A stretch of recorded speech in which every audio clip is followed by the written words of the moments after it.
Hi friends, Susmita's ব্লগে তোমাদের সবাইকে স্বাগত। এখন ঘড়িতে ঠিক ভোর 6টা।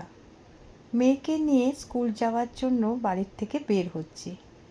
চোখে প্রচণ্ড ঘুম, অগত্যা স্কুলের দিকে রওনা হলাম। মেয়েকে স্কুলে পৌঁছে দিয়ে আজ বাড়ি যাওয়ার বড্ড তাড়া ছিল, তাই বাড়ির দিকে পা বাড়ালাম। বাড়ি পৌঁছে বরের জন্য ব্রেকফাস্টে ব্রেড টোস্ট আর ডিমের পোচ বানালাম। আমার জন্য বানালাম স্মুদি আর কিছু ফল সাথে কেটে নিলাম। এরপর বারান্দায় গিয়ে কালকে রাতে কিছু জামা কাপড় মেলা ছিল, সেগুলো একটু ভালো করে টান টান করে মেলে দিলাম। এরপর আজকের জন্য চিকেন কষা আর কালকের যে হাঁসের ডিম কিনেছিলাম সেটা কষা বানাবো বলে ঠিক করলাম। প্রথমে শাক ভাজা করলাম, এর সাথে ডিমের কষা বসালাম আর আরেক দিকে চিকেন কষাও বসিয়ে দিলাম। এরপরে বারান্দায় গেলাম। এই সময়টাই একমাত্র আমার জন্য আমি কোয়ালিটি টাইম স্পেন্ড করি।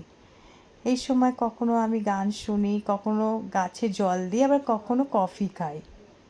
এই করতে করতেই আমার রান্নাও কমপ্লিট। দেখো, ডিমের কষাও তৈরি হয়ে গেছে, সাথে চিকেন কষাটাও পুরোপুরি তৈরি। এখন আমি অফিস যাওয়ার জন্য রেডি। তো আজকের জন্য বাই।